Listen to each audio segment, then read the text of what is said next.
আসসালামু আলাইকুম। আপনারা সবাই কেমন আছেন? আশা করি আল্লাহর রহমতে ভালো আছেন।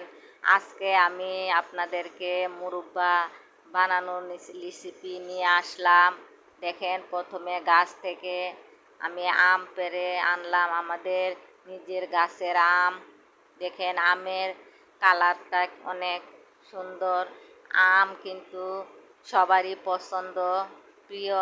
টক খেতে অনেকেই ভালোবাসে। প্রথমে আমগুলো আমি ধুয়ে কেটে এখন ভালোভাবে কাটা চামিচ দিয়ে এভাবে কেটে নেবেন, না হলে শিরা ঢুকবে না। এখন আমি ভালোভাবে আমগুলো ধুয়ে নিলাম, যাতে আমের মধ্যে পানি না থাকে। এভাবে ভালোভাবে আম থেকে পানি ছাড়িয়ে নেবেন, এভাবে চিপে পানি যাতে না থাকে। প্রায় আমার দেখেন আম কেঁচা হয়ে গেছে। কাটা চামচ দিয়ে এভাবে ভালোভাবে কেচে নেবেন।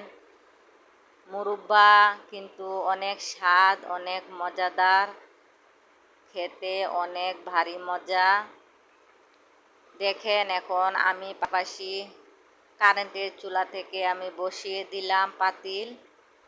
প্রথমে আমগুলো দিয়ে আমি চিনি দিয়ে দিলাম। অন্য কোনো মশলা ব্যবহার করতে হয় না, শুধু চিনি আর তেজপাতা, খাল এগুলা দিলেই চলবে। প্রায় দেখেন আমার মুরব্বা করা হয়ে যাচ্ছে। এভাবে উল্টিয়ে পাল্টিয়ে দিবেন, যাতে ভালোভাবে মিক্স হয়। শিরা যাতে সবগুলার ভিতরে এভাবে মিক্স হয়, এভাবে উল্টিয়ে আমি দিলাম। প্রায় এখন আমার মুরব্বা করা হয়ে গেছে। এখন দেখেন কি একরকম কালার আসলো। দেখেন, দেখলে কিন্তু খাইতে মন চাইবে। অনেক অনেক স্বাদ, আপনারা খাবেন। আশা করি আপনারা সবাই ভালো থাকেন, সুস্থ থাকেন।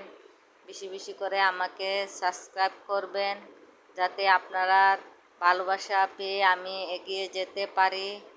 আসসালামু আলাইকুম রাহমাতুল্লাহি ওয়া বারাকাতুহু। অনেক দিন রেখে খেতে পারবেন, নষ্ট হবে না। ফ্রিজে নরমালে রেখে দিবেন, ঠান্ডা করে খেলে কিন্তু অনেক মজা।